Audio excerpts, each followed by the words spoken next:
this point I'm just kind of marking off how far into the coupler that goes to the top of the staff. This way I actually know how far up to paint, because I don't want to paint where it's coupling into it. This is going to be kind of a quick thing that that my client's going to need to be able to go ahead and pop it on there and take it off pretty easily, like so.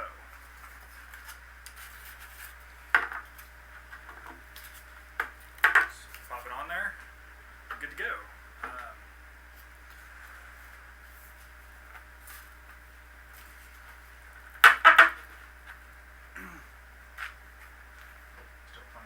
On this thing, but at this point, the last time you guys saw what was going on in this thing, you know, I was still working on one of the sides. I can't remember which one I was working on. Probably this one. And kind of shaping up around everywhere. Now I'm kind of at the point where the whole top of this thing, the whole head of the staff, is finished, just about.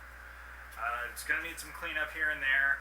But, like especially along the edges and stuff, the top. But for the most part, the initial sanding and shaping and everything of this thing is finished. Once I get the rest of it made, what I'll do is I will coat it in gesso and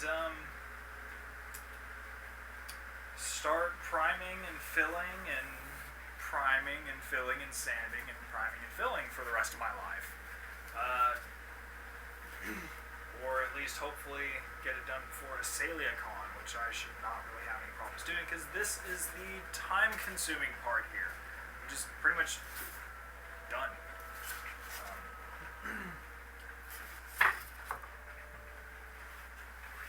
But a lot of the measurements and everything I do, I kind of go from a good base measurement of, in this case it's a measure of their height, and I scale my whole template down from there. Really, for the most part, that's how I do all of my props. I figure out the height and take a template that I've either made myself or happen to find online. In this case, I had to make the template myself because there really isn't one online. There aren't even enough good reference images to make a template of that, so sometimes it just boils down to hand sketching it, blowing it up, tracing out the better half on my computer, and scaling it from there. That's basically what happened here. And now I'm going to just kind of take those base measurements. The only one that I really have to have the exact template for is the head that you guys just saw. The rest of this can be pretty close. It doesn't have to be absolutely perfect, just has to be pretty. And that's what I'm going off of. So, take that, stick it off to the side there.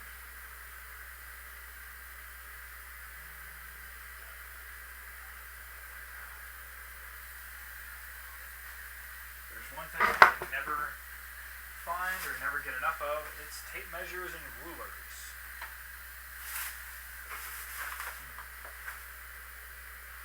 Which, at the moment, is kind of what I'm trying to hunt down. Or I could just say screw it and use this thing. It has measurements on it. And we're just going to kind of take our basic measurement there of how tall and wide this thing is going to end up being, this part here, and give it a little bit more, about an inch or so on the height, because a lot of this is going to get shaved down, and I want to say maybe about a 1/4 inch on the width there, because as I actually make this thing and cut it out and shape it and everything, it's going to lose that, which I don't want to happen to the actual size that I need. Again, this has to look pretty and be functional.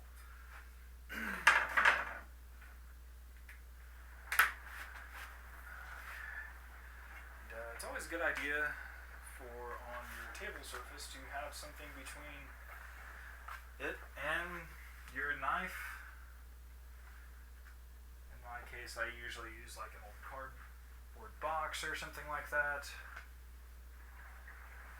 They make cutting mats. I just don't have the money for one right now. I'll eventually get one. Or scrap piece of Sintra. That won't be used anytime soon for anything. Or maybe even ever. Now, take your knife and cut away.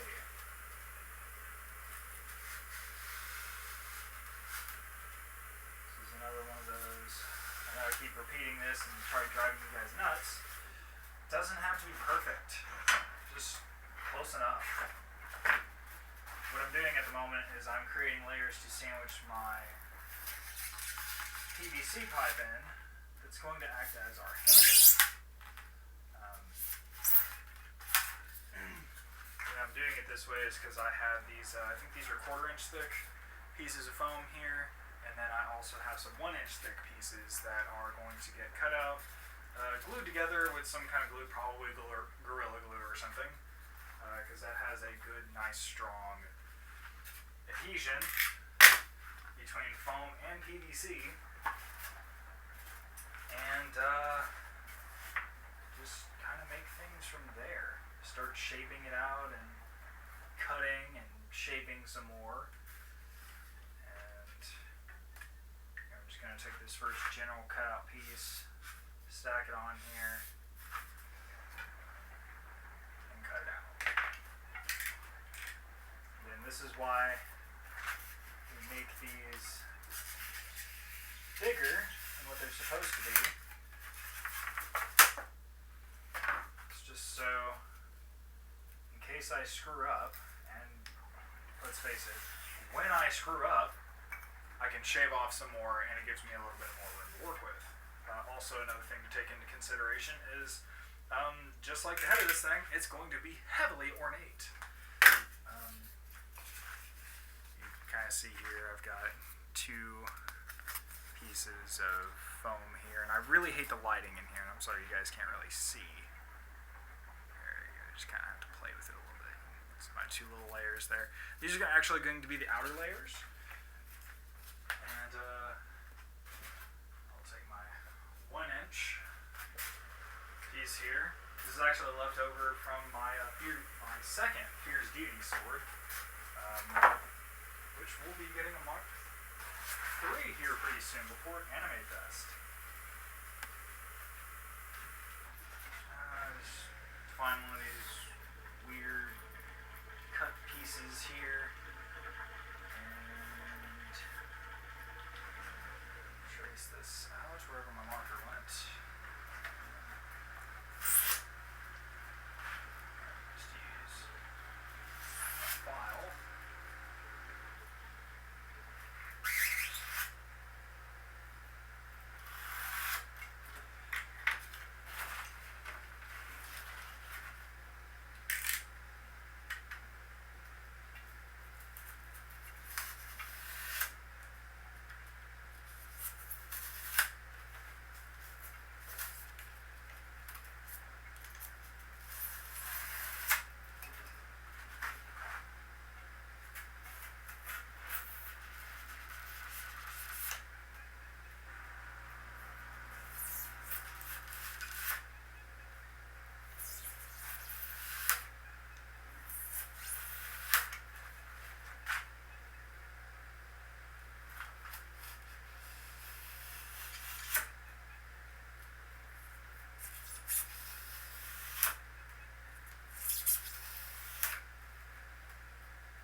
It's not free at all.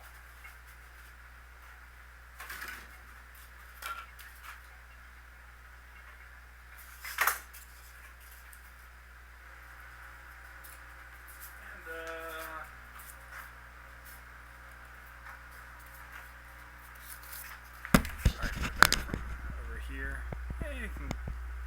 not really see it better?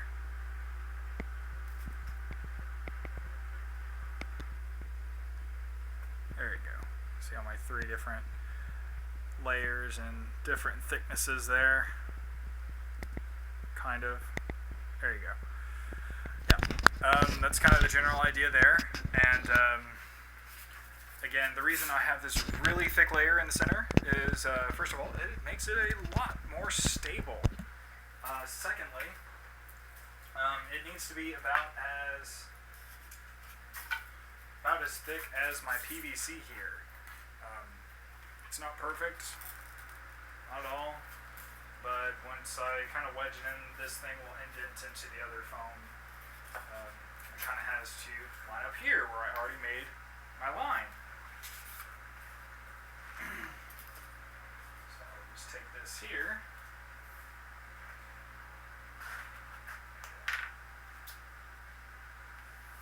Little lines here, and with this part I don't have to be as paranoid about getting it perfectly symmetrical while getting it on here, because I'm actually going to put it on the pipe here first and shape it around that and make it symmetrical from there. It's not like the staff head where I got to make it absolutely perfect.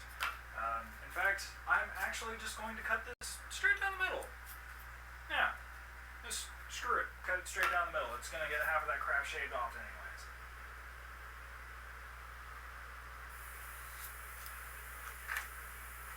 This way, I actually have a bit of extra material here to get it that much more flush.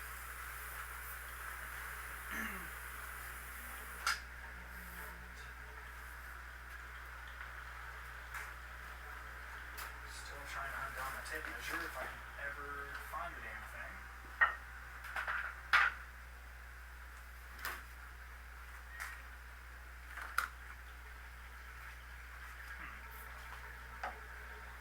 I have like 4 of those things around here and I can just never find one.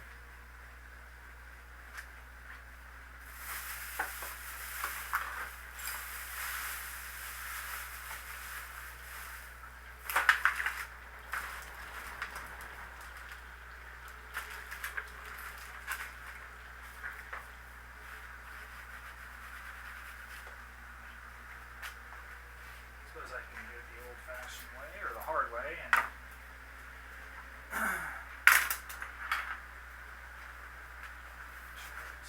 at this.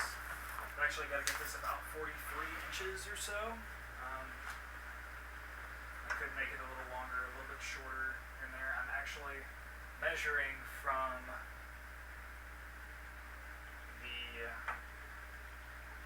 the point where it's actually going, after it's going into the PVC coupling to attach to the head. The reason for that is this is the total length that I'm actually measuring out here for when it's all connected, not the total length of the pipe that I need, period. So of course you need a little bit more for the coupling. That's, I want to say that's about like 1/4 to 1/2 inch, something like that. It's a little over 1/4 inch. I'm just going to make a mark because screw it, I'm going to paint over it anyways. That is 24 inches. And we have 243.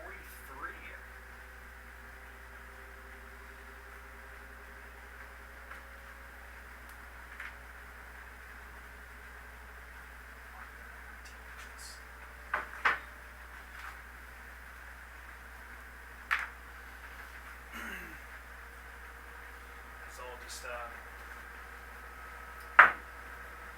PVC I got for this specifically for this project, as well as my Buster Sword.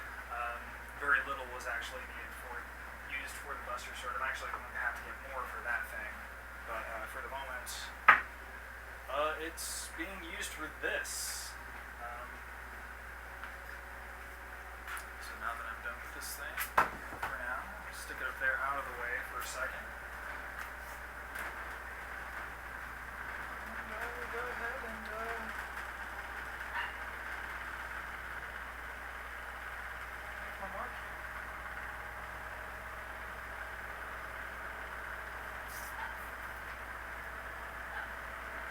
so I'm only going to end up cutting off about much of this thing.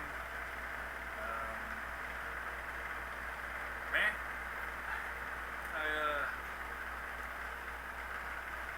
could do a little more or less there. Since it's that little, I do not think I'm going to worry about it right this second. I'll just screw with it whenever I get to that point.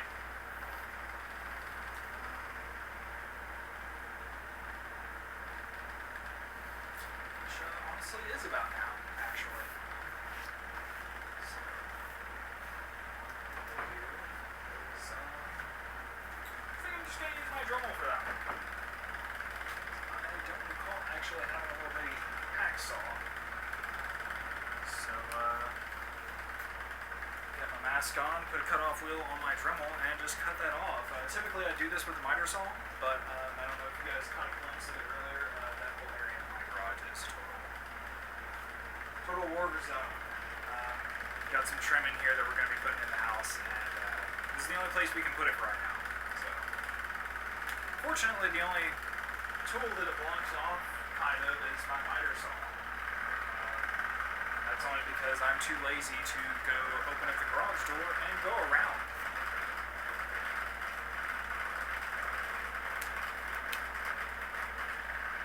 And of course, safety first.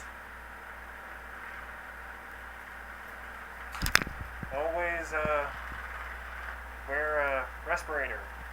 Typically I'd also say eye protection, but for this kind of thing, if you want to, I would advise it if you don't feel comfortable not doing it without it. Now that I'm actually mentioning this, I'm probably going to get something in my eye. But it's such a small amount of material, I do not have to be right up close and personal with it.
Pretty off camera here a little bit. It's kind of at my workbench. This is a total freaking mess right now. I'll probably clean it up later. Just setting up my little cutting wheel for my Dremel. Again, I could do this in 2 seconds flat with my miter saw there. It is pretty overkill, just like the metal cutoff wheel that I'm using on this thing. Total overkill, but it works.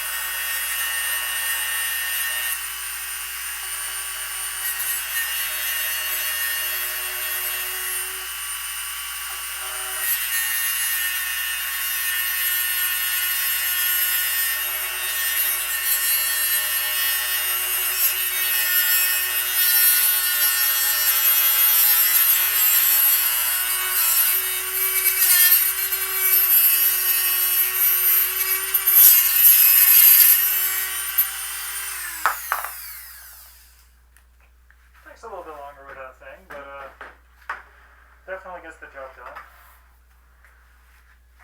This doesn't have to be perfect, this side here anyways, simply because this is actually going to be encased in foam. It's going to have a lot of, I don't know if you guys have actually seen the bottom of Brute Staff, that's actually what this part's going to be here. So yeah, it's going to be how that is. It's going to be kind of long and bulge out, and the foam is actually going to come out a little bit higher than this, simply because of reasons. I don't know, that's how they designed it. And I'm trying to make this as close to scale to my client as possible. And here's that with the head there. I might actually cut that a little bit shorter, because this is actually coming up to about my nose here. About nose level. And I'm 6'1". My customer here, I think they're about 5'6", 5'4", or something like that. They're a lot shorter than me. So this is probably going to be a little tall for them. Somewhere along the line, my measurements got a little screwed up, but that kind of happens sometimes. This is why we test fit, if at all possible. So I'm probably going to go ahead and put that mask back on and shave that off. Right, good 2 or 3 inches, maybe a little bit more. Probably going to be more.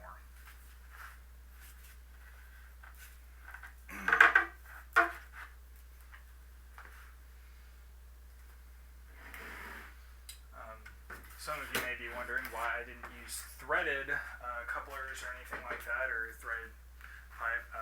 One reason is because I can't just cut that all willy-nilly. For the most part, as far as I know, I don't have as much experience jacking around with PVC pipe. I'm just kind of sticking with what I know for this one. I get a little bit more adventurous whenever it's my own projects and I have more money to screw around with. For this, I kind of gave them a price to help fit their budget and keep costs down while still being able to make a good sound prop, which is typically how I prefer to do things. Your props don't always have to be crazy expensive or with the highest end materials to make them good and structurally sound. Just gotta be creative a little bit.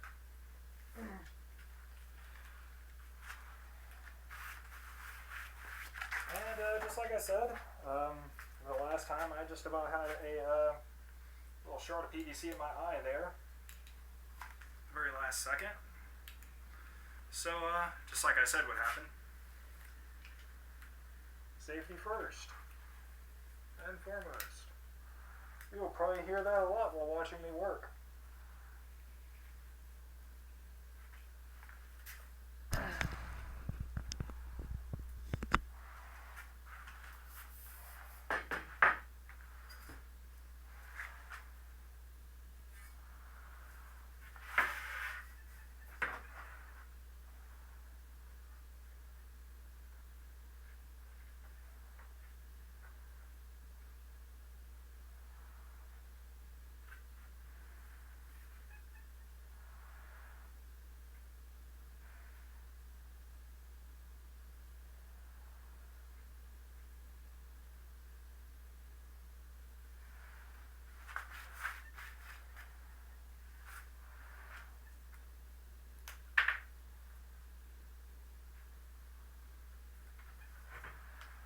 Cut off about 4 inches of this.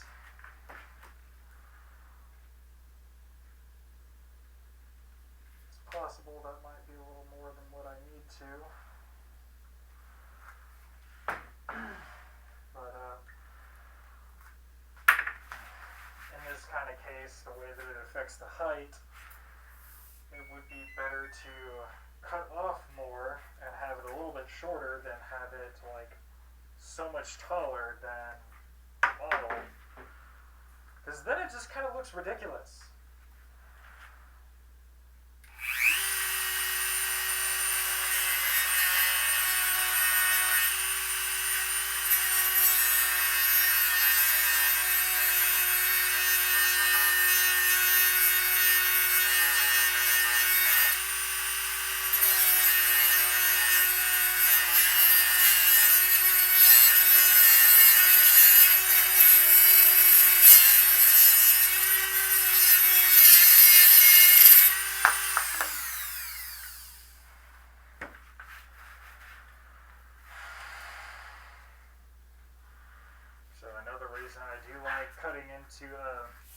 cutting the PVC with my miter saw is, aside from just the amount of time that it saves me, is it usually cuts it squared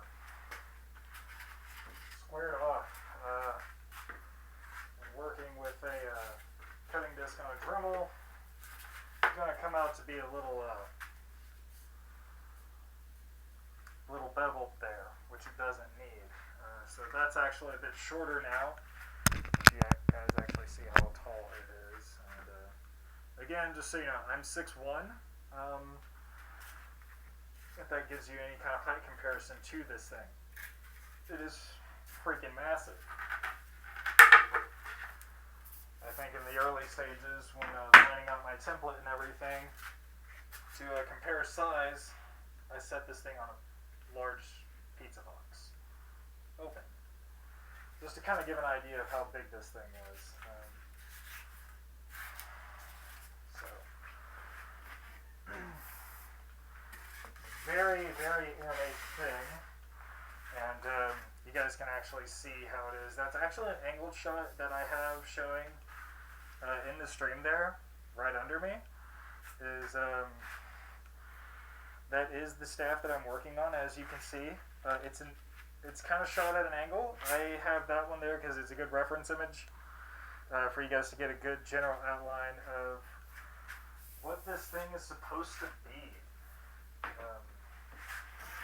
For everybody to at least have some sort of idea of what I'm working on. Otherwise, that's kind of boring, in my opinion, and you have no clue what's going on. Speaking of no clue what's going on, I'm actually just taking a look at this and seeing how I'm going to line everything up. You also have to forgive me if I do things off camera from time to time. I'm not used to doing the string yet. It's going to take some getting used to. Just cutting that thicker piece for the top half. Cutting that up right this second.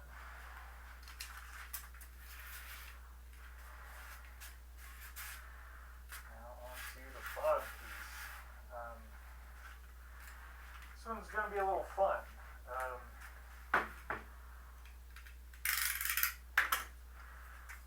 This is the one that actually gets the second most shaping out of the whole thing.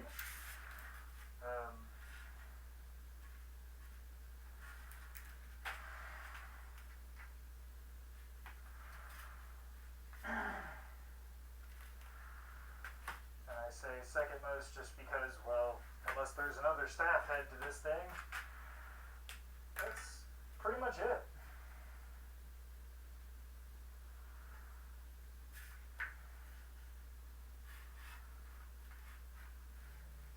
Just like before, trying to go about a 1/4 inch out.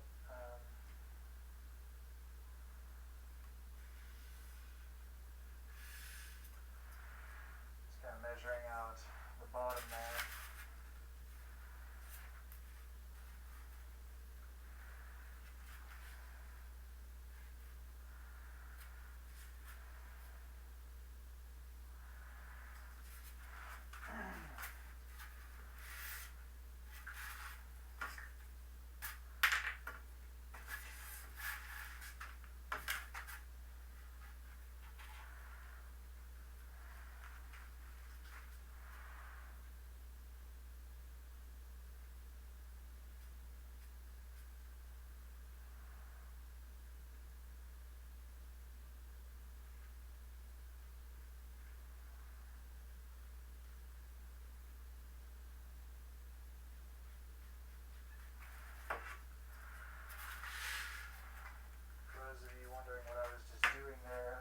Marking the center there.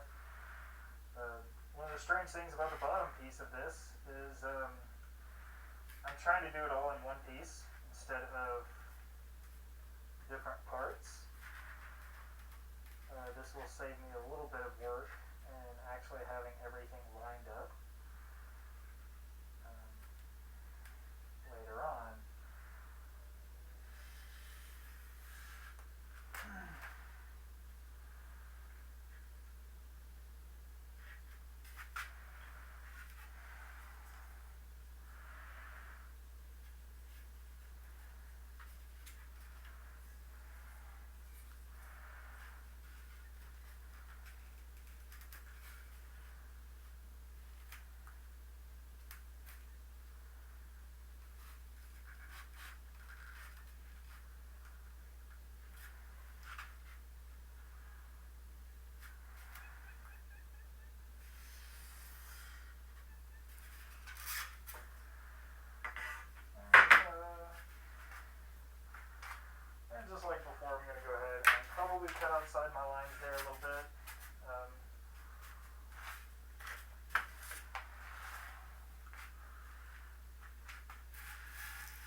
corners here,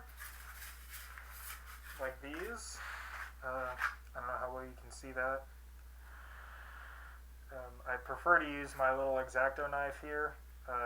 See how on this side it's kind of cut off. Got a little bitty corner there. Yeah, I prefer to do that with an X-Acto knife. Just because it's a small, sharp blade and it's got a nice fine point to it.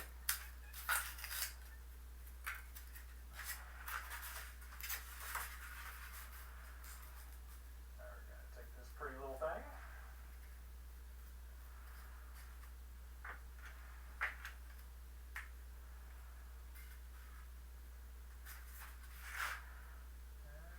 Trace it onto our other side.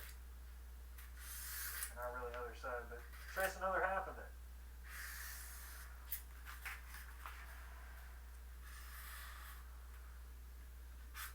And this is actually a kind of a bit different method than how I did the top piece. Only in that I'm actually cutting these out and gluing them together before actually doing any kind of shaping to them, like at all. These are an incredibly dumbed down form of what they are going to be. The reason for that is so I actually have cleaner seams and less cleanup work later. The reason I didn't do this on the top was because, well, it's a hell of a lot more intricate cut. So it's easier to cut it out the way that I did. I might have actually different opinions about that later on.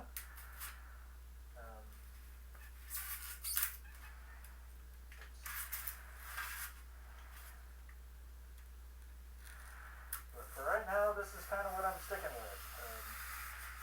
Kind of always like to try new things.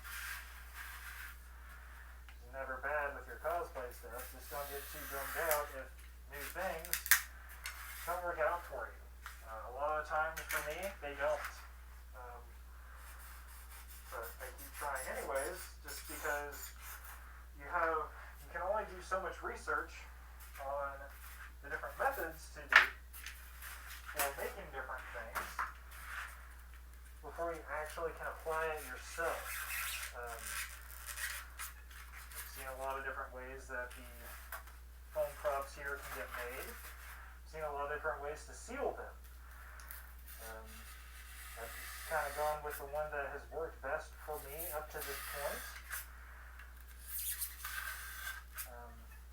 As well as I'm kind of trying this new sandwiching method. Just because I want to see if it will work.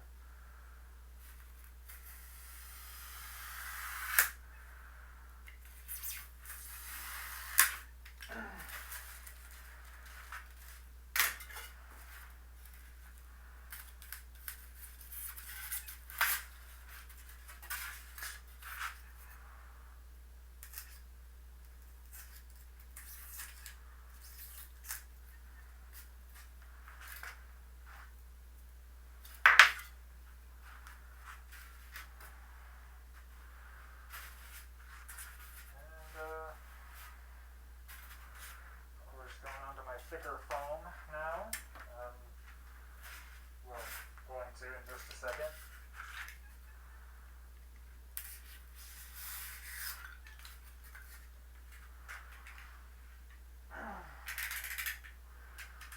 It is, and at the same time isn't important that these top cuts here are clean. Simply because they're kind of going to go on here. But at the same time, they get to end up coming into a flush curve with the staff. Thus, it's not that important because it's all going to get sanded down anyways and made nice and perfect and smooth and squeaky clean. And for those fun little parts that are just being a real pain in the ass and really hard to get smoothed out and flushed out with that, that is what plumber's putty and Bondo are for. Just kind of trying to figure out where I want to cut this thing from because I like having nice, big, spaces of just flat 90-degree angles and stuff. Just because the next actually big project that I work on, or that I need to use this for, if this is small enough for it, I might want to use that. Or, it makes a good straight edge for straight cuts that I have to do later on. So the more of those I have on my phone, the happier I am.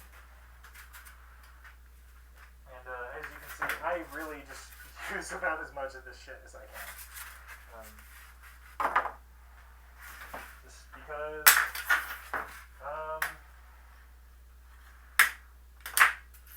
waste not, want not, I'm a very cheap bastard.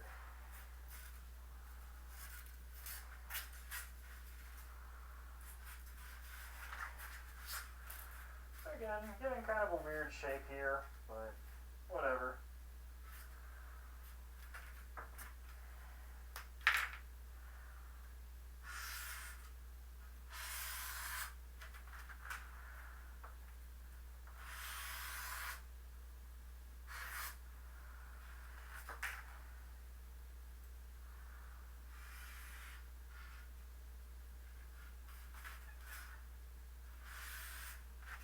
This one is, you can't really see it on camera here, but since I already know that this thing's going to get cut like straight down the middle, I'm going ahead and cutting out the top taller too, or the bottom, as I should say. Reason for that is just because I'm going to sand this thing, and I'm probably actually going to shape it up on my belt sander.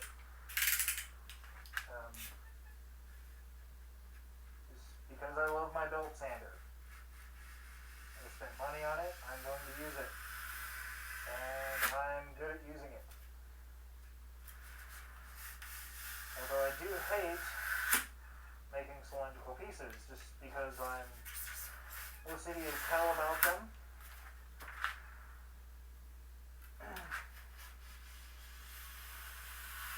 And don't really want to screw up. I notice when they are not perfect. But in this case, unlike the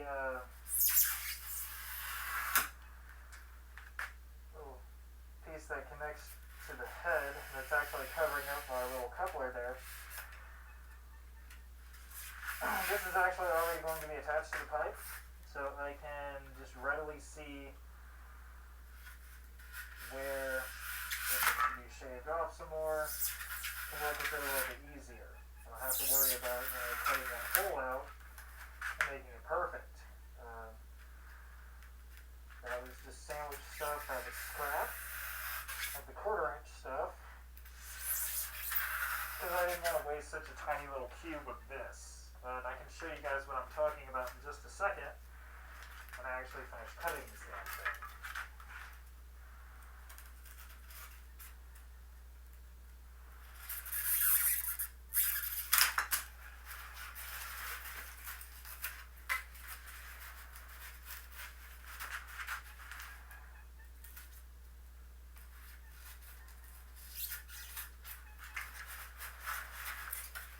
Also, for those of you wondering, the reason Dezzy is not with me tonight for the stream, she's not really feeling well, she's had a long day, and kind of needs to relax a bit, so unfortunately I feel like I'm getting behind on these. More of this thing than the Buster Sword. The Buster Sword I have until A-Con to finish. This I have till Con, which I do believe is next month, so I've got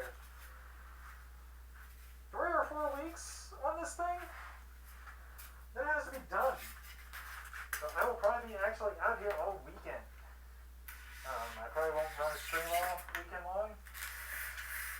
I might do one tomorrow with Dezzy, because we both have shit we gotta get done. But this is once again the gist of how it goes, in case you missed it before, with the top piece, or the higher up piece, whichever you want to call it at the moment. I don't care. You can kind of see where it's sandwiched in there. You got the 2 thinner blue ones, and then the thick pink one.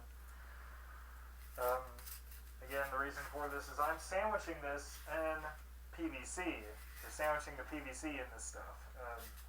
To cover it up, and this will also give it a crap load more stability. I don't know if you guys have ever worked with insulation foam before, but it's very wobbly, or can be. Pretty wobbly, especially when you have a large piece. It doesn't have much stability unless you do it like a couple coats of this crap here. It's much more rigid. My Fierce Deity sword actually has zero support in it. It has a dowel rod for the handle going up through the guard, and that's it. It is fine. So with this piece here, I had to have something going into it, just because I was going to be carving out a bit more. It was on a staff. I might as well go ahead and freaking do it. Just because the more stable I can make it, the better. Everybody loves having their props that they spend money on nice and stable. Nobody likes to buy crap that will break. Unless it's like $2 things, and then I guess you can't really be upset, because you're kind of expecting it, sort of. This is another one of those like pseudo down the middle kind of cuts. The reason I call it that is because this isn't going to be perfect. It doesn't have to be a perfect cut. I'm not even trying to make it a perfect cut. We're pretending to. This is just going to kind of be where it separates and then it goes onto the foam. I could have just cut random shit and wedged it in there. Wouldn't have mattered.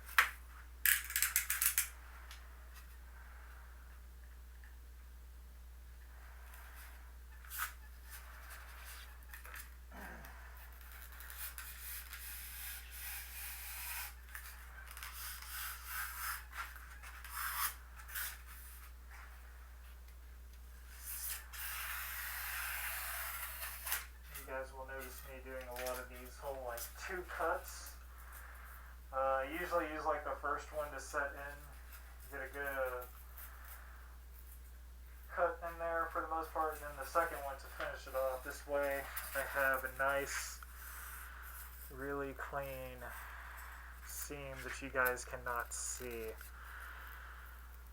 Please forgive me, I am working on getting the lighting fixed up in here for these, as well as getting a better camera setup. But at the moment I'm kind of playing it as I go. You can kind of see this part up here, flash here and there. Kind of play with the angle to get the light right. But that's kind of where I cut too deep and it just kind of dug out some of the foam. The reason for that, if you're having that kind of problem, you have a dull blade.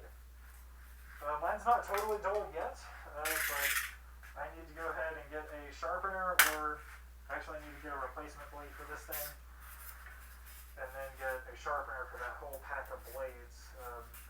Never hurts to change them out every once in a while.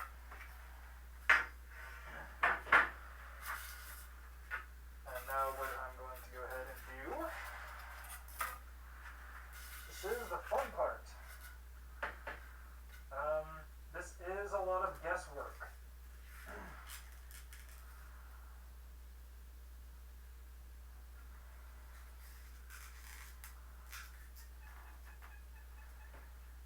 Not even going to try and beat around the bush with that one.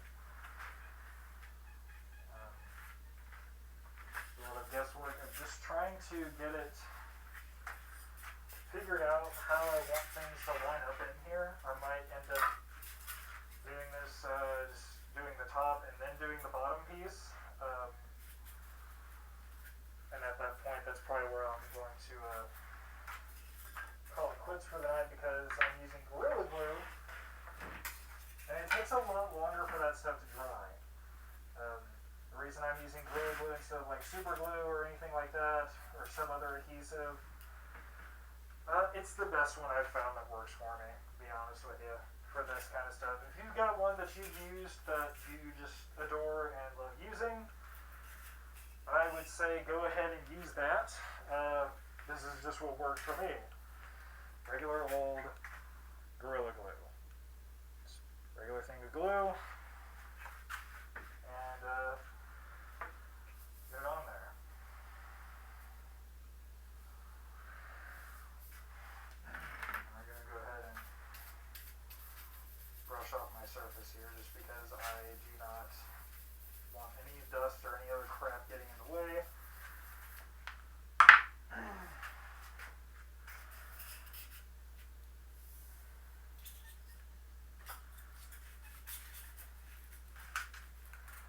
I'm going to pretty much get it about as close to that line as I can.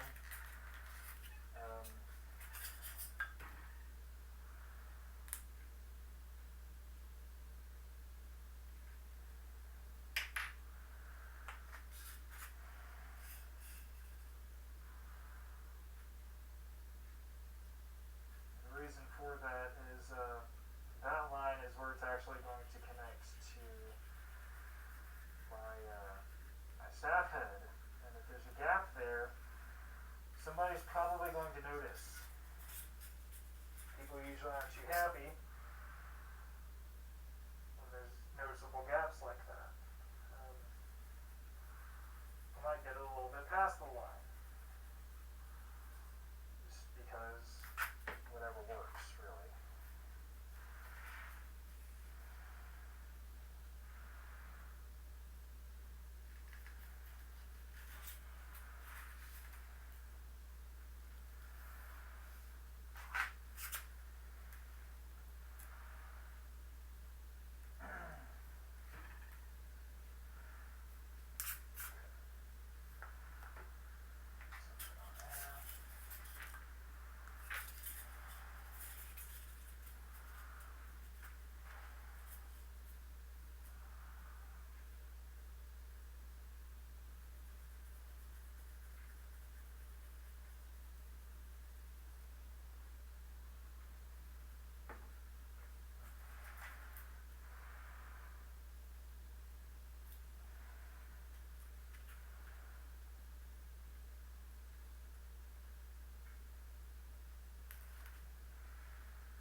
Trying to get this as close as I can for the most part.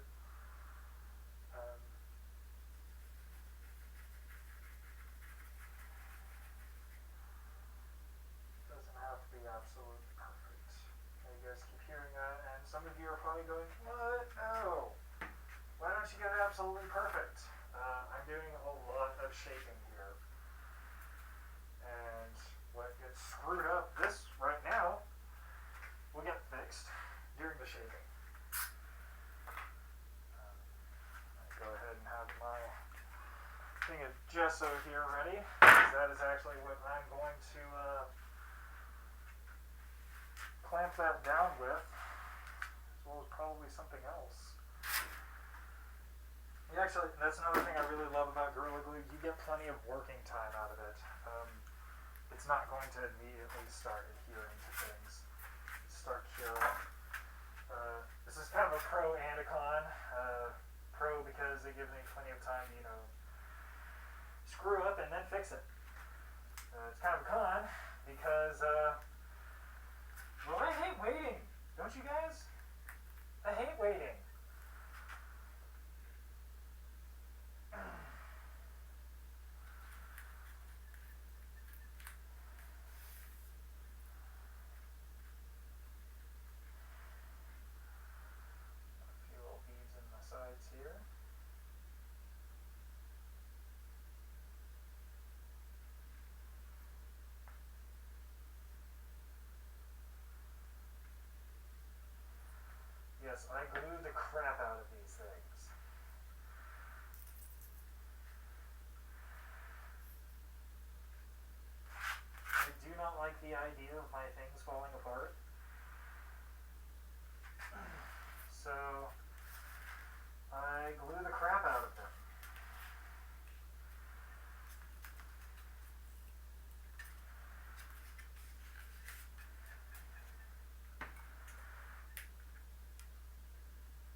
the spray adhesive.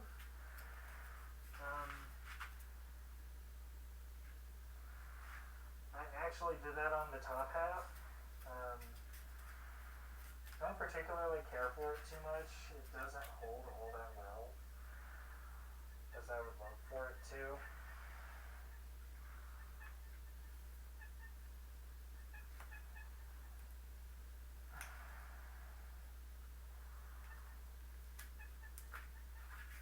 So, where you get to watch Seth make a fool of himself trying to glue some shit together.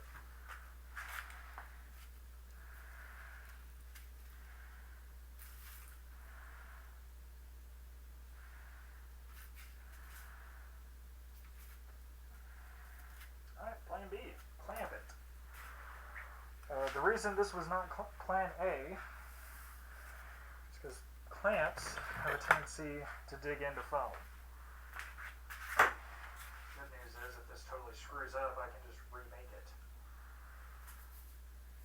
And the reason this has taken as long as it has is I'm not used to trying to get everything on camera. It's been a little different. Apparently that clamp isn't big enough.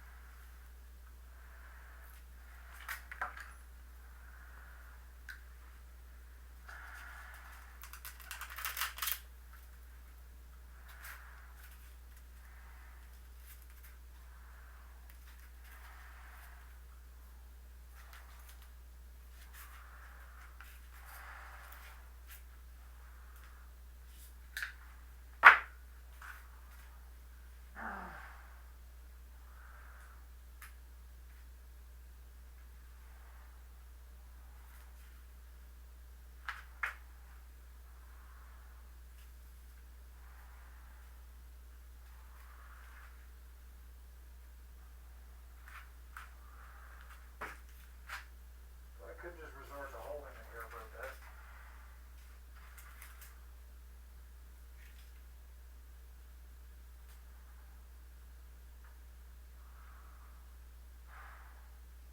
I think about all the mistakes that I've made in life, like not routing in a little channel for my PVC here. Typically it would have been a good idea, especially if I need a flat piece. In this case, it would have made clamping this down easier. Would have made it a lot easier.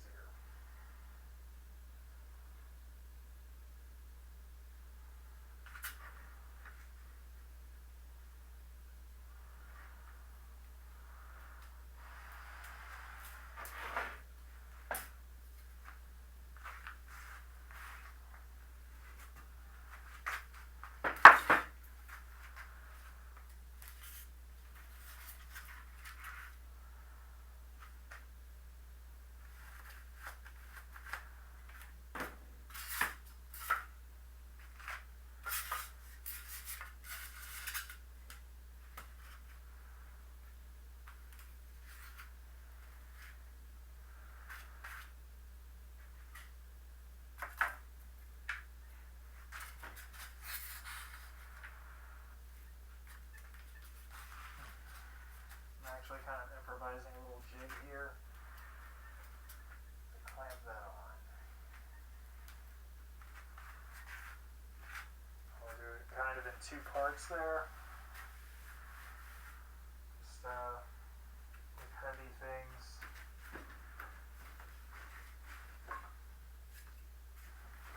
Or heavy-ish things.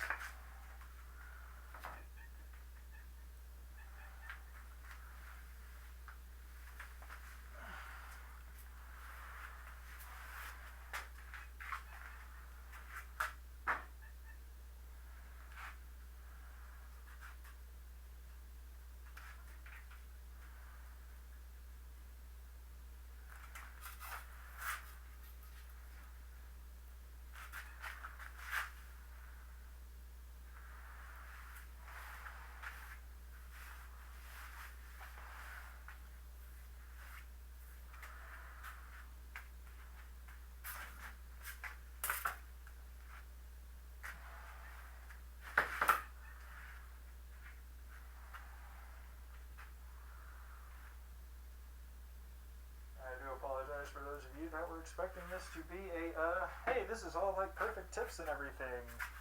This is mostly this is how I make things.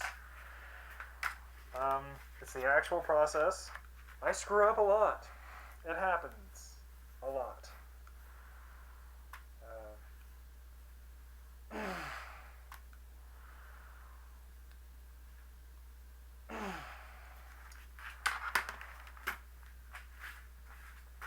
Not trying to show you guys a perfect process. I'm not a crazy seasoned craft maker that has all of his methods down yet.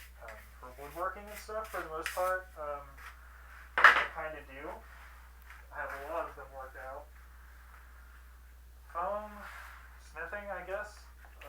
I usually hear it talked about more with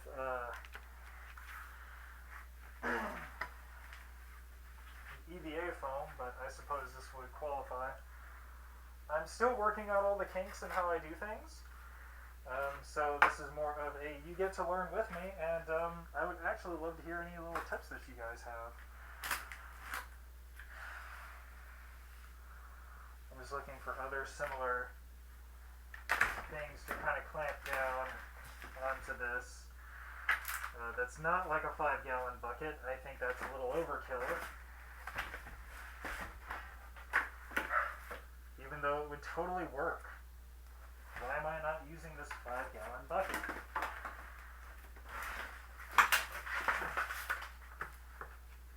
That's right, because it will crush my foam. So I think I'm not the hugest fan of insulation foam for props. Just because of how brittle it is. The reason I use it is because it's very lightweight. You know, you might think if I made this thing out of wood, what would it weigh? Like, it would be a lot thinner, but it would probably weigh 15 pounds, 15, 20 pounds, something like that. Maybe even more. But when you consider somebody is going to be carrying this thing for possibly, like, I don't know, 8 hours. Sometimes longer. Usually when I'm in costume, I do plan on being in costume for like 12 hours possibly. When it's heavier things like Fear's Deity or something, no, probably not. Probably going to be like 8. But some people will tough it out a lot more than I will. So they're going to possibly carry this thing around for 8 hours, and you try to carry around a 15 or 20 pound item that in this case would be very top heavy for that long, and see if you don't feel fatigued. I know I would be. Very much so. So that's kind of why I use this, even though it's not my favorite material. It's very easy to carve into, though. That's one thing I do enjoy doing with this, is that all these details and stuff here, carving that out of wood would have taken ages. I would not be this far along if I made this thing out of wood. Just because it would be it's a much denser material. So all these nice fine little details. Don't let the lines fool you. That's probably not where I've carved out. That was just my guideline. Or one of them anyways. But all these fine little details, it would be a lot harder to etch this into wood or carve this into wood and take a lot more time. Yes, it's very doable, especially if you have the right tools for it, which I kind of do. I could do this with wood, but again, the amount of time it would take, the strain on the cosplayer would be immense. I'd rather not put people through that because I wouldn't want to. If I would not want to carry around a 15 or 20 pound prop, I doubt somebody else would want to. Don't get me wrong, some people do. I guess they're gluttons for punishment, but that's just my opinion.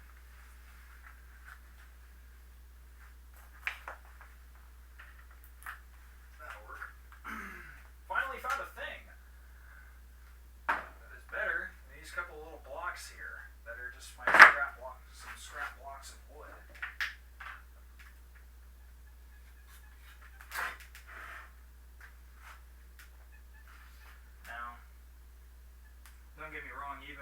this effort here, this is probably not going to be perfect. I'm probably still going to have to patch it up. I'm going to have to fix it up a bit. And make it nice and pretty in the end. I'm probably going to have to use some plumber's putty and make it nice and perfect. Harden up these edges here, seal it up and whatnot.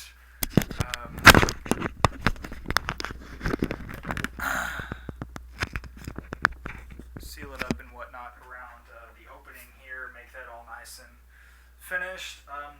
Main reason I would use that instead of like Bondo is Bondo actually melts foam that has not been sealed. You can seal it with gesso and everything, but for gaps like that, it's a lot harder to seal it properly with Bondo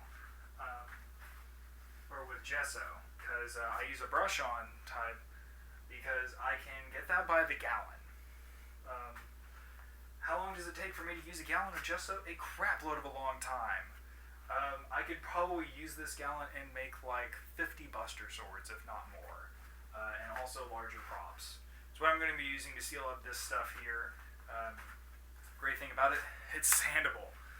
So in a couple of layers, do a couple layers, sand it, do a couple layers, sand it, makes all these nice fuzzy edges nice and smooth.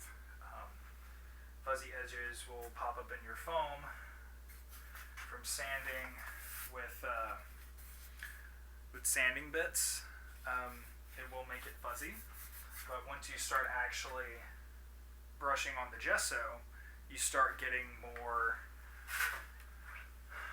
smooth edges, because what it does is it kind of hardens up and everything. And just like with my Buster Sword here, before it was all fuzzy along here where I was sanding it. This was not cut into shape, into profile, it was sanded.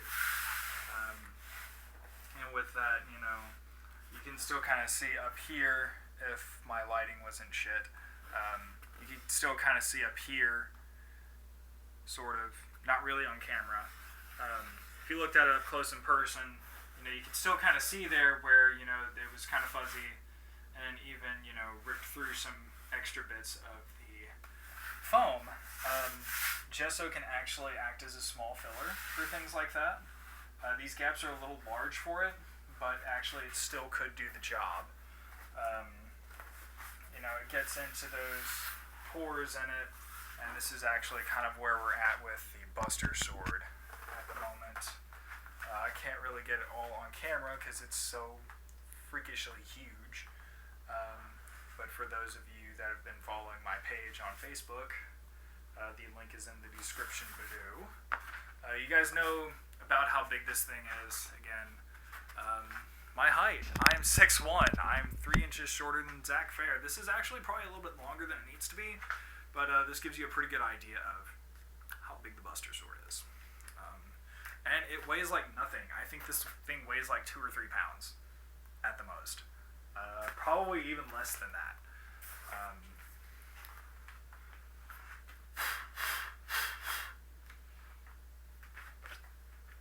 While that is drying there, I'm going to just go ahead and take take my brush here and brush off where I have been sanding. A lot of the work here has been done off camera completely.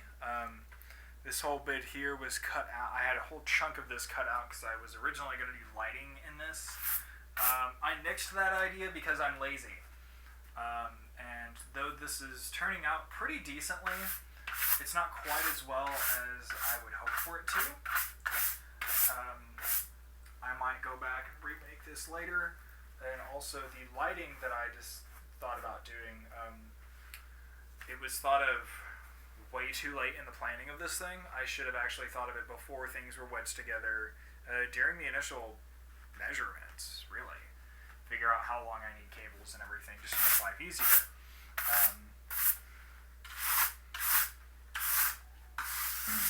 And I did not. So at that point, it's a little too late to really go in and do lighting and stuff.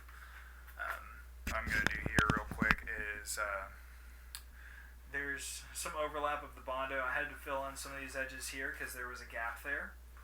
I'm actually just going to take a file and go along that and sand that Bondo up into the groove here, or pretty flush with it. This hole, the flat of the blade here, does not have to be perfect, I don't think. I'm going to go ahead and do a test painting before actually, going through all the work of making it perfect. Do a test painting in just black or something like that, because this is going to have a hammered paint. So it's going to be a textured paint, but the reason it doesn't have to be perfect is because of that texture. It's going to go in and hide all of those blemishes, not to mention black is a dark color, and it's not going to be as glossy, so it's not going to show off all those imperfections. Now the blade part here, the bevel of the blade, is a whole different story. This I probably want to be nice and absolutely flawless, as much as I can get it, just because it's going to be kind of shiny. And for those of you that don't know, shiny things like to show off imperfections. Metallic finishes like that really highlight your imperfections. Whereas darker colors and matte finishes and stuff like that, not so much, as far as I know and have experienced. So, while I'm not trying to make this perfect, I'm trying to make it less crappy. Where I kind of smeared on Bondo here, some got into this little part right here, so it's kind of creating a bridge there, and I'm just filing that bridge out. Can't really use any kind of sander on that, just because it will just tear right through this foam. And then I'd have to go back to gessoing over it and possibly even getting more Bondo in there to actually fill in where I screwed up.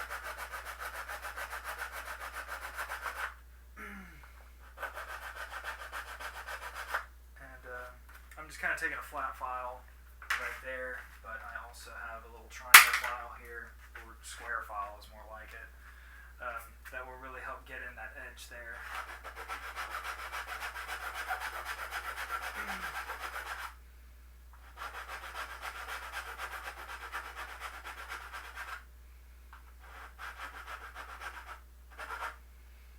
And for the most part, while you're sanding, you kind of just have to feel the texture of what you're working on, because I'm actually trying to show how this is being done here. It's a little bit harder to see. Even if I wasn't, it's still a little bit harder to see. Unless I get it on the table here, which at this point I really don't have room. I could clear it off, but it would take a bit more time. And I want to get this thing done. It is currently what is that? 9:28? Something like that. There's a little bit of a delay in the stream there compared to what I'm actually doing here, so you guys will figure it out in a minute.